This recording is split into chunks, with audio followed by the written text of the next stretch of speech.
اسی شام کو اللہ کے نبی صلی اللہ علیہ وسلم کے پاس 7 دینار تھے، سارے کے سارے صدقہ کر دیے. جتنے غلام تھے سب کو آزاد کر دیا. جتنے ہتھیار تھے سارے صحابہ میں بانٹ دیے.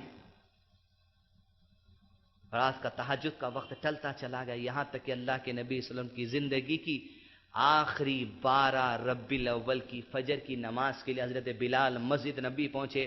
کہا اللہ اکبر اللہ اکبر. جوق در جوق صحابہ مسجد نبی کے اندر جمع ہوتے چلے گئے، یہاں تک کہ حضرت بلال نے اقامت دے دی. مصلی پر ابو بکر صدیق رضی اللہ عنہ پہنچے. سارے صحابہ جماعت بنا کر اللہ اکبر کہ ابو صدیق نے امامت شروع کی. سارے صحابہ نے ہاتھوں کو باندھ لیا. جیسے آواز نبی صلی اللہ علیہ وسلم نے سنی 12 ربیع الاول آخری زندگی کا، نبی صلی اللہ علیہ وسلم کا جی چاہا کہ آخری مرتبہ میرے صحابہ کو دیکھ لوں. آپ صلی اللہ علیہ وسلم نے اپنے گھر کا پردہ ہٹایا. پورے صحابہ صف بستہ ہیں، صف میں کھڑے ہوئے. شاید وہ نبی صلی اللہ علیہ وسلم کو، وہ تمام صحابہ، وہ جو جنگ بدر کی یاد آ گئی. شاید نبی کو جنگ احزاب کی یاد آ گئی. شاید جنگ احد کی عذاب آ گئی.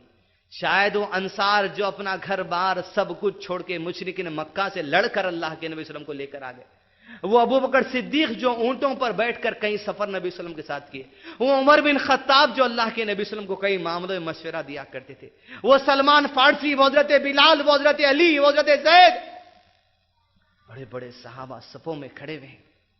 اللہ کے نبی صلی اللہ علیہ وسلم جیسا پردہ ہٹا کر ان کی طرف دیکھا، اللہ کے نبی کے چہرے پر مسکراہٹ آ گئی. مسکرا دیے، صحابہ کو جی بڑھ کر دیکھ لیا اور اللہ کے نبی نے پردہ چھوڑ لیا اور نماز قائم کر لی. فجر کی نماز جیسے ختم ہوئی، بس زندگی کی وہ آخری نماز تھی. اب اس کے بعد کوئی دوسری نماز اللہ کے نبی کی زندگی میں نہیں آئی.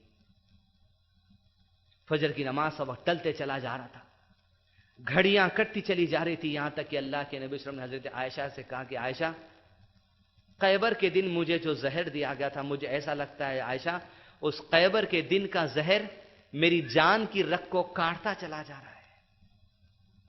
تکلیف بڑھتی چلی جا رہی تھی. پٹی آپ کے سر پر بندھی تھی، پٹی کے اوپر ہاتھ رکھ دیا جاتا تو اس کی حرارت محسوس کر سکتا تھا. لمحے کٹتے چلے جا رہے تھے، یہاں تک کہ اللہ کے نبی صلی اللہ علیہ وسلم زندگی سے فجر کی نماز کا وقت ختم ہو کے چاش کی نماز کا وقت شروع ہوا. اللہ کے نبی صلی اللہ علیہ وسلم کے قریب آپ صلی اللہ علیہ وسلم کے ازواج تمام مطہرہ ازواج آ گئی. تمام ازواج محترمات، آپ کے نواز سے حضرت حسن، حضرت حسین حضرت آ گئے. اللہ کے نبی صلی اللہ علیہ وسلم کی بیٹی حضرت فاطمہ حضرت آ گئی. ان کے گھر میں آخری ربیع الاول کی صبح ہے. آج ہم نے بھی ربیع الاول کی صبح کی. اللہ کے نبی صلی اللہ علیہ وسلم فاطمہ اپنی بیٹی رضی اللہ عنہ کو قریب بلایا. کہا فاطمہ کو 2 باتیں، ایک بات کہتے ہنس دی اور ایک بات کہتے رو دی. کہا میری بیٹی فاطمہ، میرے وفات کے بعد میرے خاندان کے لوگوں میں سے تم وہ پہلے شخص ہوگے جو اللہ کے پاس انتقال کر کے آؤ گے. یہ بات موت کی خبر سنتے حضرت فاطمہ ہنس پڑی. اللہ کے نبی صلی اللہ علیہ وسلم نے دوسری بات کہی تو رو دی. کہا اللہ کے نبی صلی اللہ علیہ وسلم نے خاموشی سے، فاطمہ مجھے ایسا لگتا ہے شاید اب اسی مرض میں تیرے والد کا انتقال ہو جائے گا. یہ بات سننا تھا. حضرت عائشہ رضی اللہ عنہا رونے لگی. کہا ابا جان، ہائے ابا جان کی تکلیف. اللہ کے نبی صلی اللہ علیہ وسلم نے کہا ہے بیٹی رو مت، آج کے بعد تمہارے والد کو کوئی تکلیف ہونے والی نہیں ہے. لمحے کٹتے چلے جا رہے تھے، گنتی آخری منٹوں کی طرف، آخری لمحات کی طرف بڑھتی چلی جا رہی تھی. اللہ کے نبی صلی اللہ علیہ وسلم کے سامنے پانی کا ایک پیالہ تھا. آپ صلی اللہ علیہ وسلم پانی کے پیالے میں ہاتھ ڈباتے جاتے اور اپنے چہرے پر مل لیتے جاتے اور کہتے لا الہ الا اللہ، اللہ کے سوا کوئی معبود نہیں. اور کہتے یقیناً موت کے لیے بڑی سختیاں ہیں، یقیناً موت کے لیے بڑی سختیاں ہیں. اور اللہ کے نبی صلی اللہ علیہ وسلم نے کہا اگر کوئی جاننا چاہتا ہے کہ موت کو کیا سختی ہے، سب سے زیادہ سختی موت کے وقت محمد رسول اللہ صلی اللہ علیہ وسلم کو. کہتے جاتے لا الہ الا اللہ، یہاں تک کہ اللہ کے نبی صلی اللہ علیہ وسلم کی زندگی کے آخری لمحات قریب آتے چلے گئے. حضرت عائشہ رضی اللہ عنہا اللہ کے نبی صلی اللہ علیہ وسلم کے قریب آ گئی. آپ صلی اللہ علیہ وسلم کو اپنے سینے پر ٹیک لگا دیا. ایک صحابی اللہ کے نبی صلی اللہ علیہ وسلم کے گھر میں مسجد نبی میں سے مسواک کرتے ہوئے داخل ہوئے، جن کے ہاتھ میں مسواک تھی. اللہ کے نبی صلی اللہ علیہ وسلم نے مسواک کی طرف دیکھا تو حضرت عائشہ نے پوچھا کہ نبی آپ کے لیے مسواک لاؤں؟ اللہ کے نبی صلی اللہ علیہ وسلم چہرہ ہلا کر کہا مجھے مسواک چاہیے. جب مسواک لے کر آئے، منہ میں رکھا گیا تو اتنی سخت تھی کہ نبی صلی اللہ علیہ وسلم دانتوں سے چبا نہیں سک رہے تھے. حضرت عائشہ نے کہا کیا میں آپ کے لیے نرم کر دوں؟ اس مسواک کو لے کر عائشہ نے اپنے دانتوں میں رکھ کر اسے چبایا، اسے نرم کیا، اور اللہ کے نبی صلی اللہ علیہ وسلم کے دانت مبارک کو جو اسے مسواک کرنے لگے۔ یہاں تک کہ جب مسواک ہو گئی تو اللہ کے نبی صلی اللہ علیہ وسلم مسواک نکالی گئی، اور اللہ کے نبی صلی اللہ علیہ وسلم کی زندگی کے وہ آخری لمحات آ چکے تھے کہ آپ صلی اللہ علیہ وسلم نے اپنی انگشت شہادت اس طرح اٹھائی، اور اللہ کے نبی صلی اللہ علیہ وسلم نے جیسے انگشت شہادت اٹھائی، آپ کے ہونٹوں سے کچھ بات نکل رہی تھی۔ حضرت عائشہ نے اپنے کانوں کو قریب لے گیا۔ یہ آخری 12 ربیع الاول کی صبح ہے نبی صلی اللہ علیہ وسلم کے گھر۔ یہاں تک حضرت عائشہ اپنی کان کو قریب لے گئے تو کہا، میں نے نبی صلی اللہ علیہ وسلم کو کہتے ہوئے سنا، نبی صلی اللہ علیہ وسلم کہتے جاتے ہیں، اللہ ان شہیدوں کے ساتھ، ان انبیاء کے ساتھ، ان صدیقین کے ساتھ، ان نیکوکاروں کے ساتھ مجھے رکھنا میرے پروردگار۔ اے اللہ مجھے بخش دے، اے اللہ مجھ پر رحم کر، اے اللہ مجھے رفیق اعلیٰ کے پاس پہنچا دے۔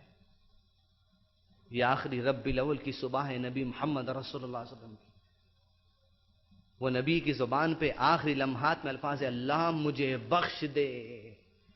اور نبی کی خاصیت یہ ہے کہ اللہ نے اگلے پچھلے تمام خطا، تمام گناہ بخش دی۔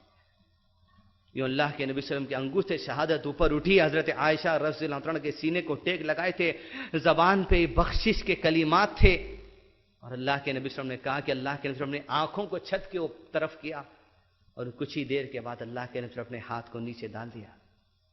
جیسے ہاتھ نیچے گرا، حضرت عائشہ رضی اللہ عنہ سمجھ گئی کہ اب اللہ کے نبی صلی اللہ علیہ وسلم کی وفات عمل آ چکی ہے۔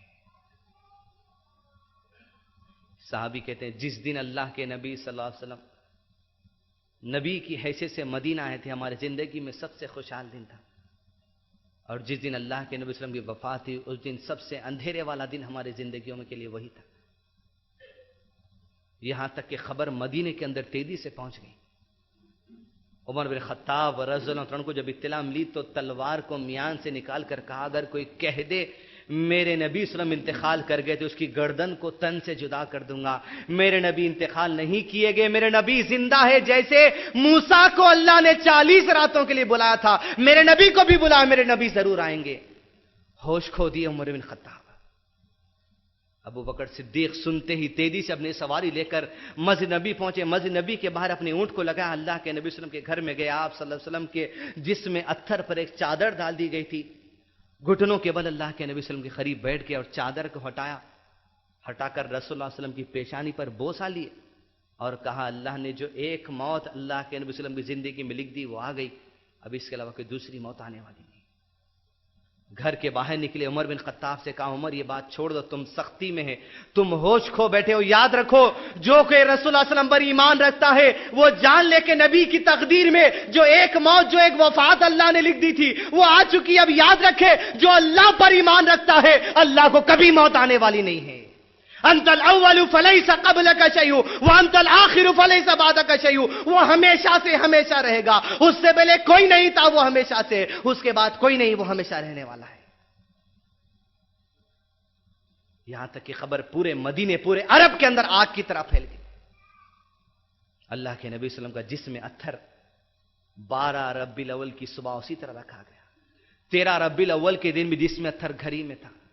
14 ربیع الاول کی شام کے وقت میں قبر کو کھودنے کا کام ہوا۔ اللہ کے نبی صلی اللہ علیہ وسلم کے جسم اتھر کو غسل دینے کے لیے بڑے بڑے جیت چند صحابہ لے گئے۔ 2 صحابی اللہ کے نبی صلی اللہ علیہ وسلم کے جسم اتھر کو کروڑ دیتے اور 2 صحابی غسل دیتے، پھر ادھر کروڑ دیتے، پھر ازل غسل دیا جاتا۔ اس کے بعد اللہ کے نبی صلی اللہ علیہ وسلم کے جسم اتھر کو لا کر رکھ دیا گیا اور ٹکڑی ٹکڑی جا کر ایک ایک صحابہ انفرادی طور پر صلاۃ الجنازہ پڑھتے۔ کچھ دن پہلے آپ نے سنا ہوگا اس شخص نے بہکاوے میں اپنی زبان سے کہہ دیا یا کیا کہہ دیا پتہ نہیں، نعوذ باللہ، اللہ آ کر رسول اللہ صلی اللہ علیہ وسلم کی نماز جنازہ پڑھا، استغفر اللہ و اتوب الیہ۔ یہاں تک کہ ازواج مطہرات نے بھی ایک کے بعد ایک دیگر اللہ کے نبی صلی اللہ علیہ وسلم کی صلاۃ الجنازہ پڑھی۔ لمحے بڑھتے چلے گئے، یہاں تک کہ حضرت عائشہ رضی اللہ عنہا کہتی ہیں، بدھ کی شپتی یعنی چہار چمے کی شپتی جب ہمیں قبروں کی کڑیوں کی آواز آنے لگی، اللہ کے نبی صلی اللہ علیہ وسلم کے جسم اتھر کو قبر میں اتار دیا گیا۔ اس کے بعد عزیزان ملت، حضرت بلال جب کبھی مسجد نبی میں اذان کے لیے آتے اللہ اکبر کہتے ہیں، اشہد ان لا الہ کہتے ہیں، لیکن جب بھی حضرت بلال اشہد ان محمد رسول اللہ کہتے، نبی صلی اللہ علیہ وسلم کی ایسی یاد آتی، اذان میں ہی بے ہوش ہو کر نیچے گر جاتے، پھر اٹھتے، پھر کہتے اشہد ان محمد رسول اللہ، پھر نبی صلی اللہ علیہ وسلم کی ایسی یاد آتی کہ بے ہوش ہو کر گر جاتے۔ لوگوں نے کہا بلال تم اذان دینا بند کر دو، حضرت بلال کو کچھ دنوں تک اذان دینا بند کر دیا گیا تھا۔ عزیزان ملت، اللہ کے نبی صلی اللہ علیہ وسلم کی زندگی کا یہ آخری 12 ربیع الاول کا دن گزرا، 13 اور 14 ربیع الاول کا دن گزرا۔ یہ ہے رسول اللہ صلی اللہ علیہ وسلم کی زندگی کا آخری 12 ربیع الاول۔ ہم کیا کر رہے ہیں، ہم نہیں کر رہے ہیں، وہ سب آپ جائزہ لے لیجئے۔ اللہ کے نبی صلی اللہ علیہ وسلم نے فرمایا تھا میں تمہارے پاس 2 چیزیں چھوڑے جا رہا ہوں، ایک اللہ کی کتاب اور اس کتاب پر چلنے کا صحیح طریقہ محمد رسول اللہ صلی اللہ علیہ وسلم کی مبارک زندگی۔ یہ 2 کو تھام لوگے، کبھی تمہاری زندگی میں انشاءاللہ گمراہی نہیں آ سکتی۔ ربنا لا تزغ قلوبنا بعد إذ هديتنا وهب لنا من لدنك رحمة إنك أنت الوهاب وآخر دعواهم الحمد لله رب العالمين۔ السلام علیکم ورحمۃ اللہ وبرکاتہ۔